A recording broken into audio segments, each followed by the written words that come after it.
Éternel, je cherche en toi mon refuge, que jamais je ne sois confondu. Délivre-moi dans ta justice éternelle, incline vers moi ton oreille.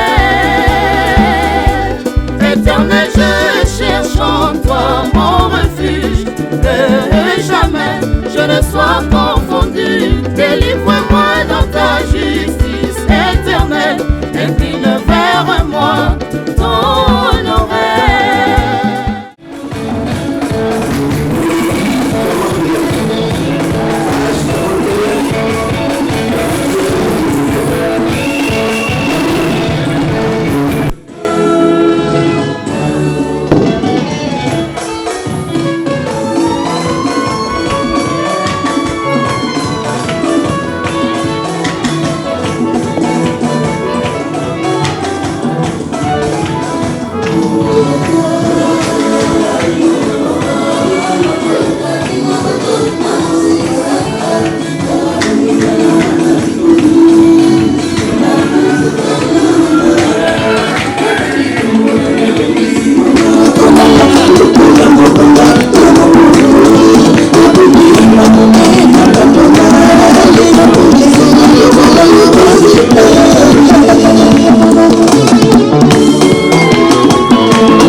Cette opportunité que tu as eue aujourd'hui, maintenant, beaucoup qui n'ont même pas eu ça.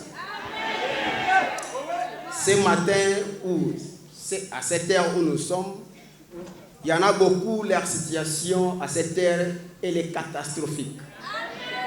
Mais pour toi, une grâce parfaite, Dieu t'a accordé. Alors pourquoi ne pas être joyeux? Pourquoi ne pas manifester ces sentiments auprès de ton Dieu? C'est regrettable d'un côté, c'est pitoyable de l'autre côté, chers fidèles. Mais il faudrait que nous puissions manifester cela, car nous sommes devant notre Dieu. Amen. Les guildes continuent. Nous sommes là jusqu'à 18h, n'est-ce pas?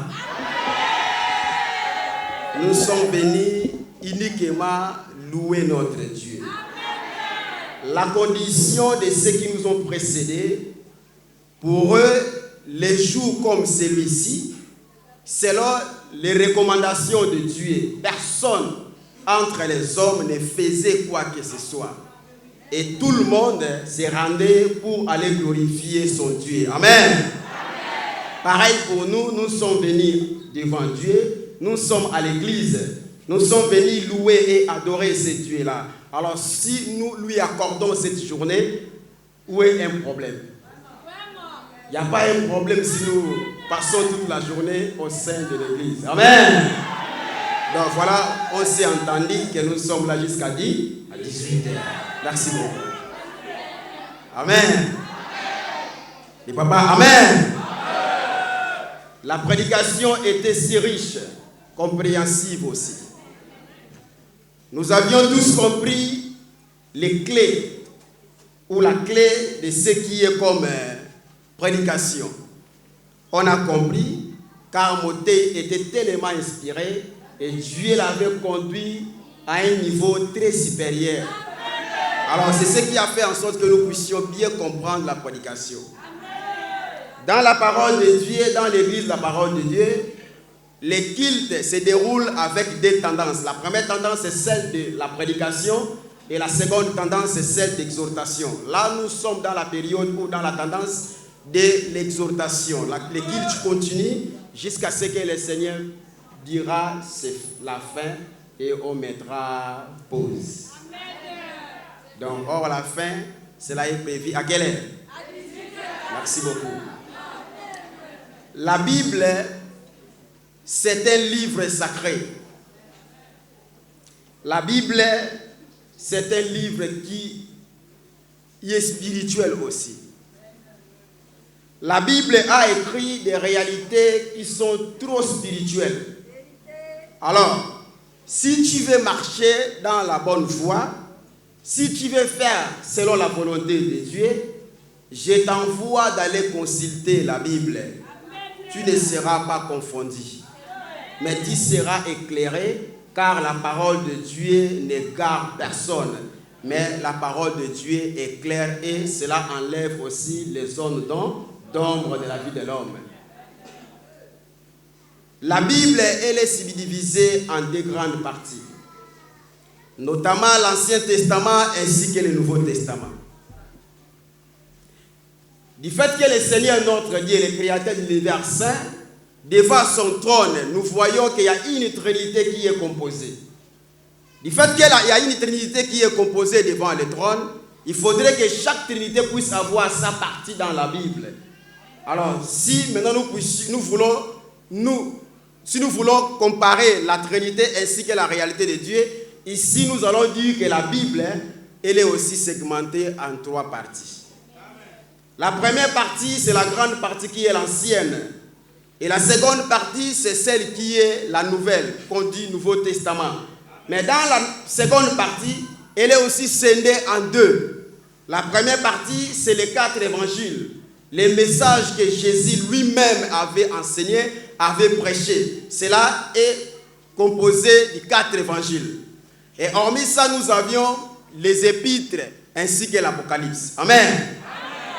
Le Dieu créateur, sa partie, c'est celle qui est dans l'ancienne partie. Et Jésus étant fils, sa partie, c'est les 4 évangiles. Et le Saint-Esprit, c'est lui qui commence depuis l'Acte des Apôtres jusqu'à l'Apocalypse. Amen. Chers fidèles, amen. Dans la Bible, selon les prophètes qu'ont de Paul Dominique, ce que nous prêchons ici, c'est ce que les prophètes qu'ont de Paul Dominique nous a montré, nous a enseigné, nous a parlé et nous a expliqué. Amen. Alors, selon ce que l'homme de Dieu, prophète qu'ont de Paul Dominique nous a dit, un seul verset biblique dans la Bible pourrait avoir cette manière de l'expliquer. Amen. Oh, amen. Un seul verset biblique peut-il avoir cette manière de donner l'explication au sein de l'Église? Pourquoi? Parce que nous servons un Dieu qui a le Saint-Esprit en lui. Et chaque esprit inspire celui qui est attaché en lui. Chers fidèles, amen. La partie où la prédication a été soulignée, c'est la partie où David avait écrit. Le livre des psaumes, c'est un livre qui est composé de 8 ou 9 personnes. 8 ou 9 personnes qui ont écrit ce livre. Mais dans ce livre, David lui-même, il a écrit 72 parties. Si les 150 versets, lui, il a écrit 72. Et le reste, ce sont ses frères qui ont écrit. Amen. Mais dans la partie où Moté a tiré sa prédication, c'est quelque chose, si vous voulez comprendre cela, Essaye un peu de lire depuis les premières jusqu'à 10e verset. Si vous faites la lecture de toute cette partie, tu vas comprendre mieux et bien vraiment cette prédication que Moté nous a donnée. C'était quoi en fait? C'était les lamentations de David. David s'est lamenté. David s'est posé mille et une questions devant son Dieu. Pourquoi? Il a regardé son attachement avec son Dieu. Il a tissé une alliance qui était d'ailleurs insécable. Alors, mais lorsqu'il avait tissé cette alliance insécable auprès de son Dieu, cela lui a créé tant de problèmes. Alors, il a commencé à se lamenter auprès de son Dieu. Amen. C'est là où Moté a épinglé la prédication de ce dimanche. Il dit que, David dit, les ailes de ta maison me dévorent. Amen. Nous allons bien réfléchir sur cette partie. Et je vous demande d'être concentré car il y a une question qui sera posée. Amen. Les ailes de ta maison me dévorent. Et les outrages de ceux qui t'insultent. Amen. Sont tombés sur Amen. Les papas, amen. Nous avions tous suivi et nous avions compris l'explication que Moté a fournie au sein de cette église. Mais la question, elle est la suivante. David qui dira, les ailes de ta maison me dévorent. Et les outrages de ceux qui t'insultent. Amen. Tout cela sont tombés sur moi. Qu'est-ce que vous comprenez dans ces petits textes? Parce que nous avions bien dit qu'un seul verset biblique a cette manière de fournir des détails ou des explications si possible au sein de l'Église. Amen. Maintenant, si Moté il a encadré cela dans la manière ou dans le sens que nous avions compris. Alors, dans ce sens, Dieu veut nous dire simplement que lorsque tu décides de suivre ton Dieu, lorsque tu décides de t'attacher avec ton Dieu, sache-le bien que le combat va susciter auprès de toi. Amen. Et ceux qui vont te combattre ne seront pas seulement les membres de ta famille. Et tous ceux qui seront en face de toi te combattra. Amen. Alors, pour bien comprendre cela, allez-y aussi inviter l'histoire de Jérémie. Lorsque Dieu avait appelé Jérémie pour lui mettre à la tête d'Israël, malgré l'âge qu'il avait, il a voulu boycotter la mission que Dieu devrait lui donner par rapport à son âge. Et il a réalisé que son âge ne correspondait pas à cette mission, car cela était lourde. Et il dit à Dieu, allez-y chercher d'autres personnes. Car devant moi, j'ai beaucoup de personnes. Devant moi, il y a de ceci, cela. Tous ces gens-là viendront m'attaquer, viendront me combattre. C'est là où Dieu est apparu devant Jérémie pour lui dire que n'aie pas peur, ne perds pas. Je sais bien que ces gens-là te feront la guerre. Ces gens-là te combattront, mais ils ne te vaincront, car je suis avec toi pour te délivrer. Amen. Si David, les ailes de la maison de Dieu, les ailes de la maison de Dieu lui dévoraient, et ceux qui préméditaient des outrages et beaucoup de choses à Dieu, tous ces insultes, toutes ces choses-là étaient tombées sur David. C'est parce que David avait voulu servir son Dieu comme cela se doit. Alors nous aussi, nous sommes devant Dieu. Nous sommes les enfants de Dieu. Dieu nous appelle, Dieu nous recommande de lui servir loyalement et de lui montrer notre amour auprès de lui. Cet amour à quelle dimension? Cet amour à quel niveau? Car lorsque vous allez décider de suivre votre Dieu, lorsque vous allez décider de servir votre Dieu comme cela se doit, sachez-le bien qu'il y aura un grand combat, il y aura une très grande tribulation qui va te mettre devant toi. Alors si tu n'as pas la présence de Dieu, si tu ne persistes pas jusqu'à la fin, tu vas tomber et tu vas passer outre l'essentiel de ce que Dieu a mis devant toi. Amen.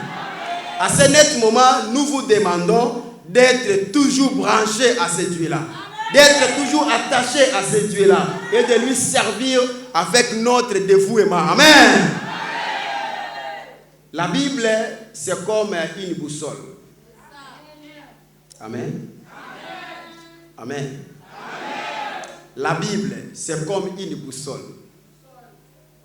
La boussole, c'est un appareil qui se trouve dans des engins lourds, qui conduit, qui oriente un engin de prendre une direction idéale pour arriver à la destination. Amen.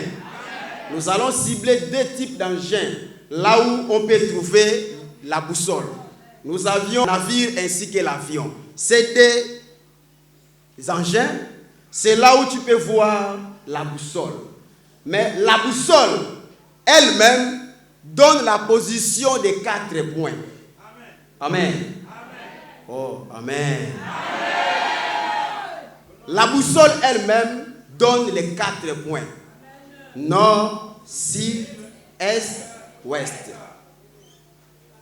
Alors, quand tu es perdu, lorsque tu es perdu quelque part, même l'avion qui est d'en haut, lorsque l'avion est perdu, pour que l'avion puisse se repérer de sa piste, une piste quelconque pour atterrir, il faudrait que la boussole puisse l'indiquer. Si la boussole ne l'indique pas, l'avion aura des difficultés pour atterrir dans une piste quelconque, n'est-ce pas? Chers fidèles, amen. La Bible, elle est une boussole. Et toi, tu es comme l'avion ou les bateaux.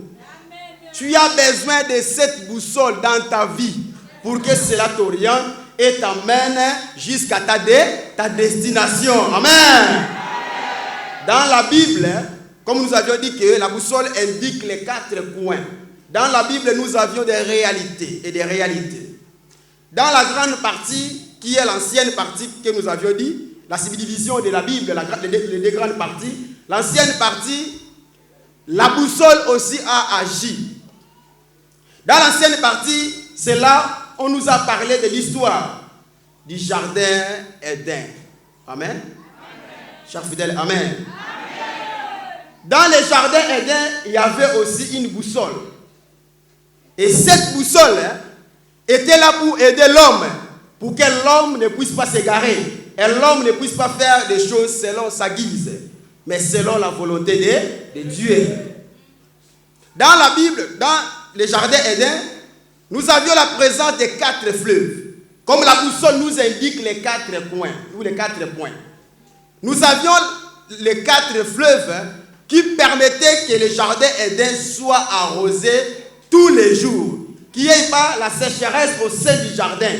C'était la boussole, c'était les 4 fleuves. C'était les 4 messages qui étaient dans le jardin Éden dont l'homme devrait y faire face. Mais malheureusement, l'homme n'a pas pu tenir jusqu'à la fin. Le diable est venu et il a égaré l'homme. Et l'homme n'avait pas réalisé ou accompli la mission que Dieu lui avait donnée dans le jardin d'Éden. Amen. Chers fidèles, amen. Dans la seconde partie, qui est le Nouveau Testament, là aussi nous avions une boussole qui est vraiment implantée. Et la boussole là nous a donné les messages, 4 messages, 4 parties du message qui est dans la seconde partie, le Nouveau Testament. Nous avions l'amour de Dieu, nous avions l'amour du prochain, justice et amen. Si vous regardez les 4 positions, tu ne vas même pas se perdre. Tu seras toujours dans ton chemin et tu vas aboutir à la solution. Amen. Mais si vous ne consultez pas, si vous ne laissez pas que la boussole puisse t'orienter, puisse te diriger, cher fidèle, tu vas t'égarer et tu vas rentrer dans la brousse. Et ta vie sera en péril. Tu dois consulter la boussole spirituelle pour que tu sois bel et bien canalisé, pour que tu trouves la solution avec le temps. Amen. Nous sommes en train de se préparer pour l'arrivée de l'homme de Dieu, des prophètes comme de Paul Dominique. Ici, je m'en vais directement consulter l'état spirituel de ce qui est sorti ici au Strat. Lorsque nous sommes au Sahédrin, il y a un état qui est sorti. Et nous étions là, on s'est concerté pour mettre les fidèles ou l'église en prière. Et après, nous nous sommes redescendus et nous sommes au stade pour démarrer le culte. Mais avant que le culte ne démarre, il y a aussi un état spirituel que Dieu a donné au point de notre responsable. Et c'est cet état que nous allons nous appesantir sur cet état que Dieu a donné. Amen. Amen. Je vais vous donner cela car cela est écrit dans la Bible. Amen. C'est mieux. Amen. Amen.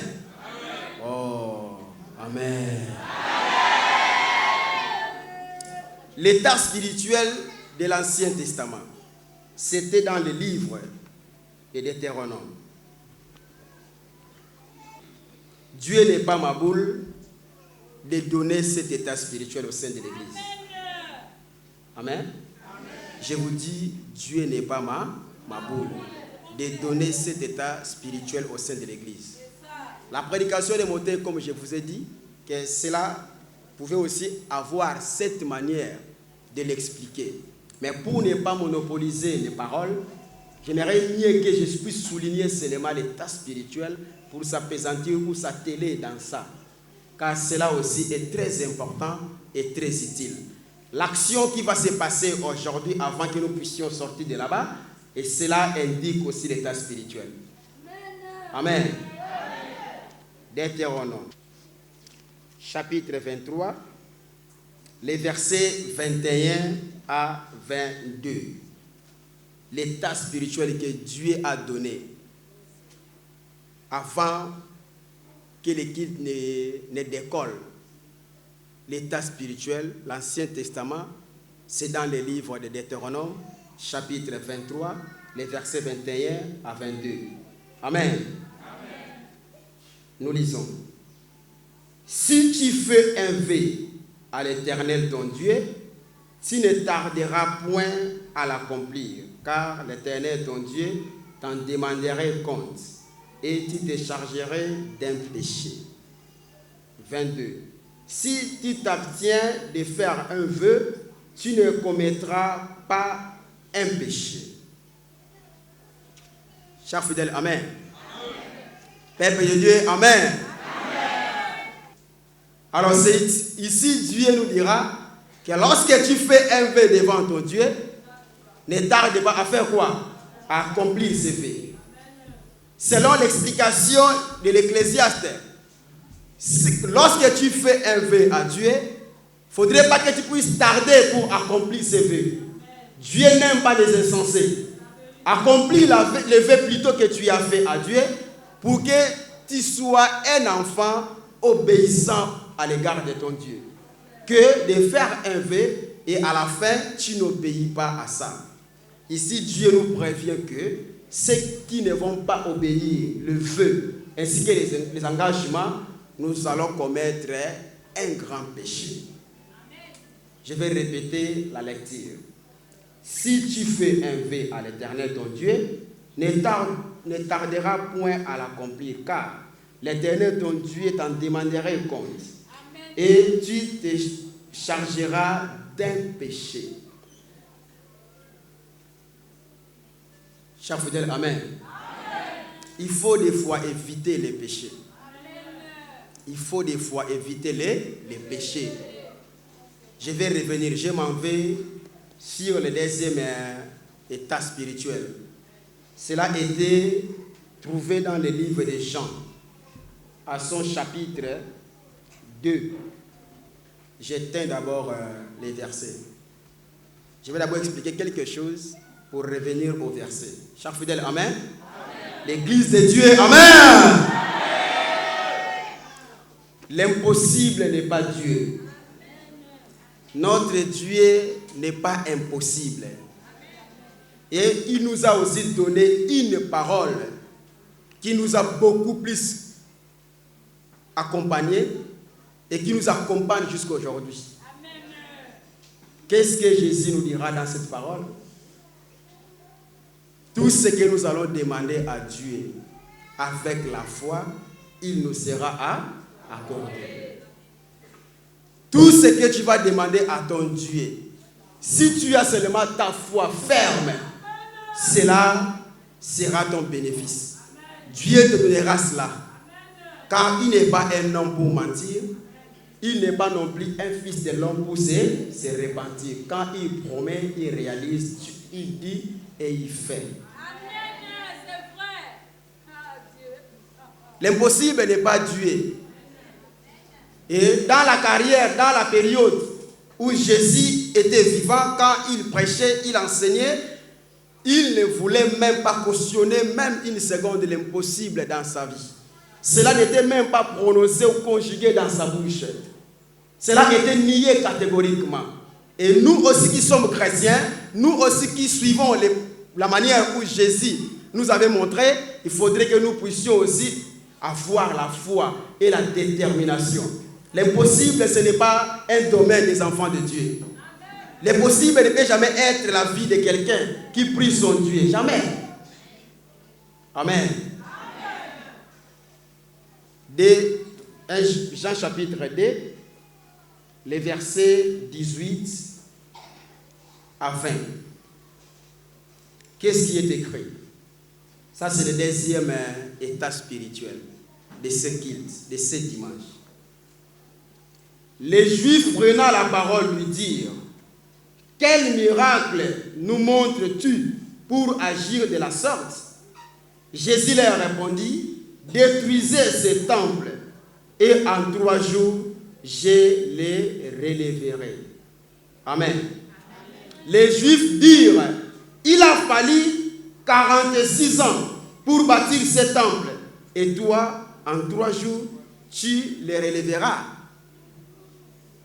Chers fidèles, amen. Dans cette partie, l'impossible n'est pas Dieu.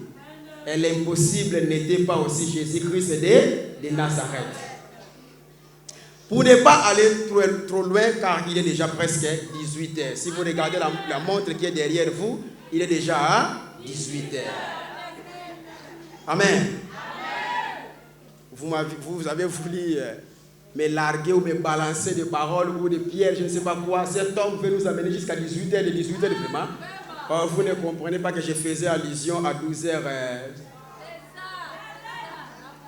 Amen. Chers fidèles, amen. Nous sommes 12h30. L'exhortation est finie. C'est bon? Mais nous sommes 12h30. C'est fini quand même. La prédication était claire. Si claire ailleurs. Alors, qu'est-ce que vous voulez encore que nous ajoutons? Il n'y a rien? C'est fini? C'est fini? On va sortir? Nous sommes là jusqu'à quelle heure? 18 heures. Quand tu fais un vœu devant ton Dieu, ne tarde pas à accomplir ses vœux. Jésus dit aux pharisiens et aux juifs: détruisez ce temple. Je vais construire ce temple dans 3 jours.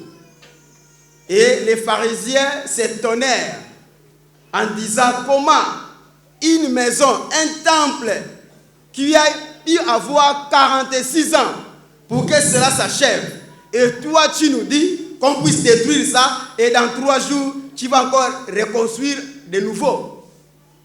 Amen. C'est impossible aux hommes, mais à Dieu cela n'est pas impossible. Malgré il ne parlait pas du temple physique, mais il faisait allusion de son corps. L'impossible n'est pas à Dieu. Détruisez ce temple. Renversez ce temple. Je vais rebâtir ce temple dans combien de jours? Dans 3 jours.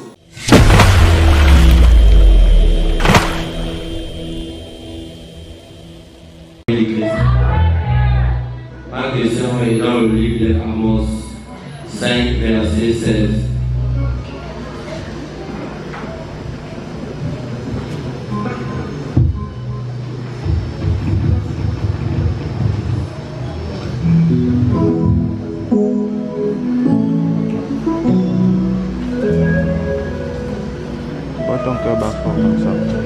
La question de notre frère est tirée du livre prophète Amos, chapitre 5, verset 16.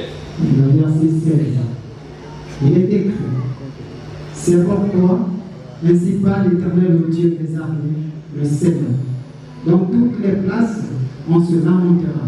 Dans toutes les rues, on dira, et là, on appellera le laboureur au deuil et aux lamentations ceux qui disent les complaints. Amen. Ma question est de savoir pourquoi on appellera le laboureur au deuil et aux lamentations et qu'il représente le laboureur. Amen.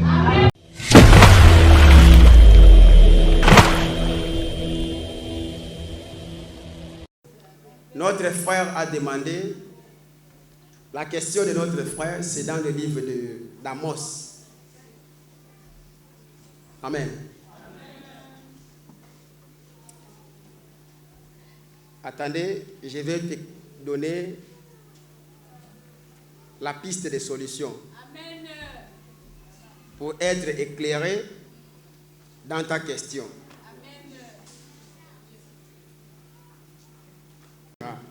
Dans toutes les rues, on dira et là, on l'appellera les laboureurs au deuil et aux lamentations ceux qui disent des complaintes. Amen. Chers fidèles, amen. Amen. Je m'en veux faire la récapitulation de la prédication. Retenez la lecture des questions de notre frère. Retenez la lecture. Je vais faire la récapitulation sur la prédication. Psaume 69, les versets 10. Amen. Car les ailes de ta maison me dévorent, et les outrages de ceux qui l'insultent tombent sur moi. Je verse des larmes et je gèle, et c'est ce qui m'attire l'opprobre. Je prends un sac pour vêtement, et je suis l'objet de leur sarcasme. Ceux qui sont assis à la porte parlent de moi, eux, les buveurs de liqueurs fortes, me mettent en chanson. Amen. Amen. Le laboureur sera appelé au deuil. Chers fidèles, c'est un jugement. La question de notre frère, cela est un jugement que Dieu va faire. Alors, sache-le bien ou sachez-le bien, lorsque le Seigneur t'appellera pour être jugé, la grâce ne sera pas devant toi. Pourquoi? Parce qu'il est écrit dans le livre de Job, Dieu n'observe pas longtemps pour un homme entre en jugement avec lui. Dieu n'observe pas longtemps pour qu'un homme entre en jugement avec lui. Il n'a pas le temps de prendre 40, 20, 30, 50, des heures de temps avec toi pour te poser des questions. Pourquoi ceci? Pourquoi cela? Pourquoi tu n'as pas fait ça? Il n'a pas le temps de le faire. Donc lorsque tu viens devant ce Dieu-là, sache bien que les morceaux est dur pour toi. Soit l'enfer, soit le paradis. Chers fidèles, amen.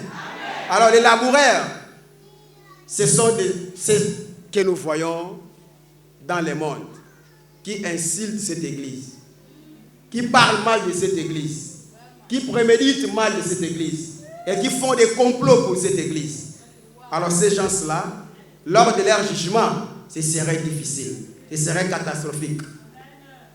Alors, à toi qui es dans cette église, il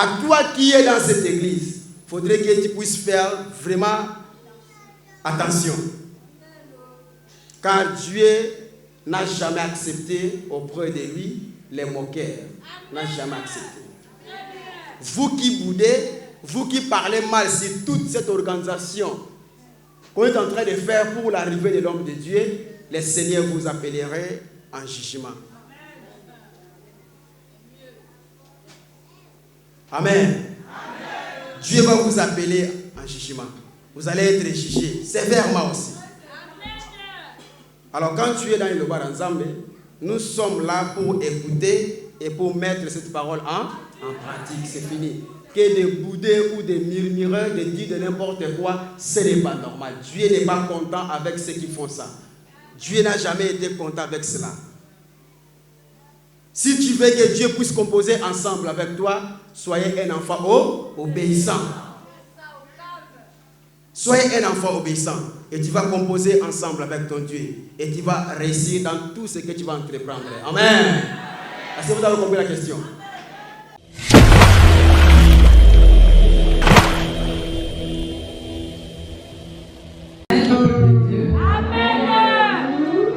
Ma question est sur la foi. J'aimerais savoir si la foi s'impose ou elle se propose. Amen. Amen.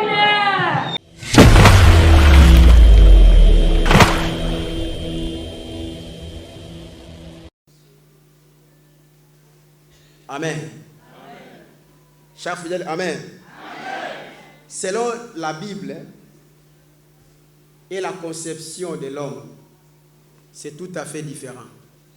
Voilà pourquoi, dans mon exhortation, je vous avais bien dit, si tu veux être éclairé, ne pas tomber, ne pas être égaré, ne pas commettre des choses par ta guise, allez-y consulter la Bible qui est comme une boussole. Cela va t'indiquer, il va t'orienter pour ne pas commettre des dévies, mais plutôt agir selon la volonté de Dieu. La foi est une ferme assurance des choses qu'on espère. C'est une démonstration de celles qu'on ne voit pas. La foi, Dieu nous a recommandé d'avoir la foi. La foi, Dieu nous a recommandé ça. Un chrétien, d'ailleurs, aujourd'hui, nous prions Dieu. Même le Jésus là que nous prononçons tous les jours ici. Qui a vu Jésus ici? Là où nous sommes, qui a vu Jésus? David qui est monté à approcher, qui a vu David?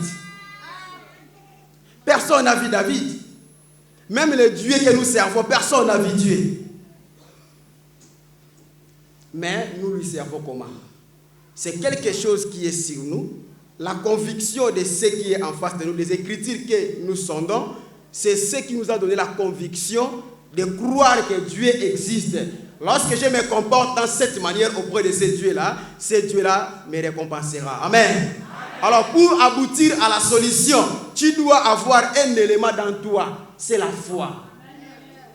Si la foi n'est pas dans ta vie, n'est pas dans toi, tout ce que tu vas faire, il n'y aura pas de succès, il n'y aura pas de réussite. Tu dois avoir la foi. Et la foi, c'est comme un arbre. Lorsque vous plantez cela, ça doit aussi faire quoi? Pousser et atteindre un niveau idéal, supérieur même. Il faudrait que la foi puisse se développer dans la vie de tout chrétien. Surtout nous qui servons un être qui est invisible. Quand tu n'as pas la foi, tu ne vas rien faire. Tu dois avoir la foi, tu dois développer la foi. Cela a été recommandé à Dieu, à tout chrétien doit avoir la foi dans sa vie pour que la main forte de Dieu ne s'éloigne pas dans la vie de celui-là. Amen. Amen. Voici le tabernacle de Dieu avec les hommes. Il habitera avec eux et ils seront son Dieu et lui-même sera ce peuple. Amen. Le mot sacralisé jusqu'à 18h, n'est-ce pas? Votre amen? Bien, nous allons simplement reprendre la lecture du message de ce culte dominical. Le message était tiré du livre des Psaumes 69, verset 10. Psaume 69, verset 10.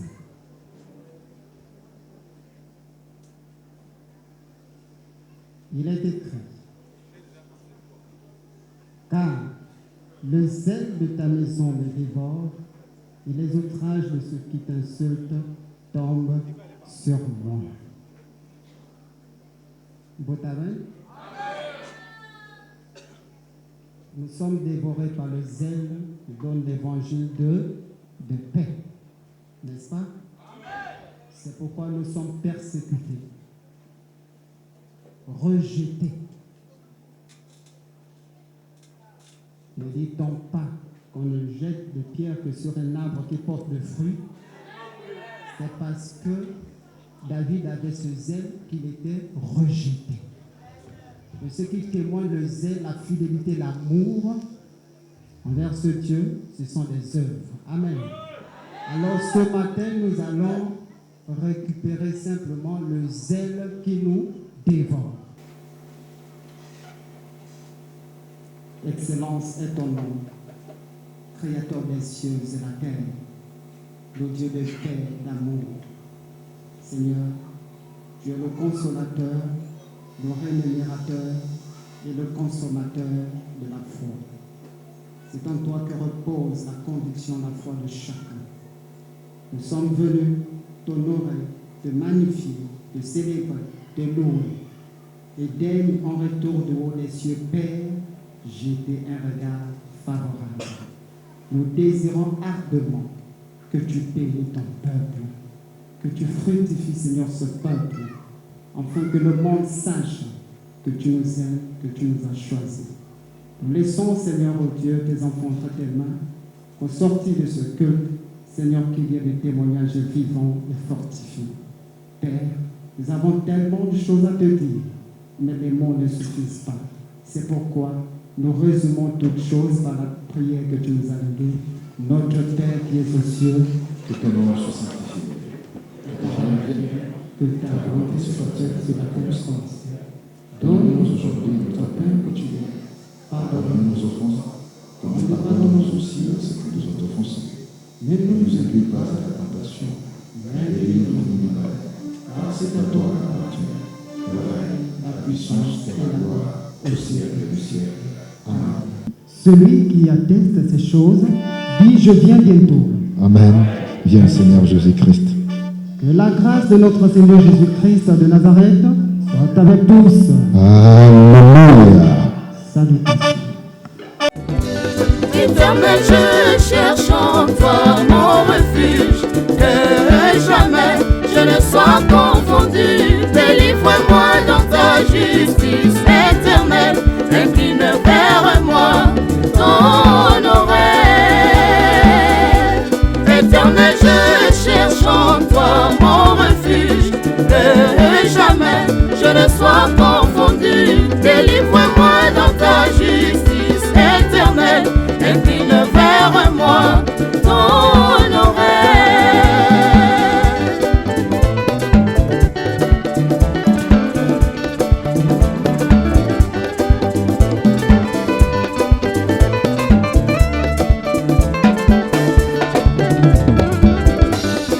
Car tu es mon rocher, ma forteresse, et à cause de ton nom, tu me conduiras, tu me dirigeras.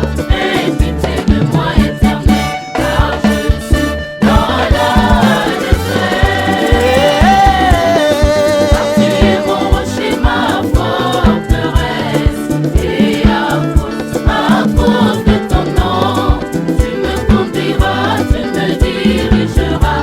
Aie pitié de moi, éternel, car je suis dans la détresse.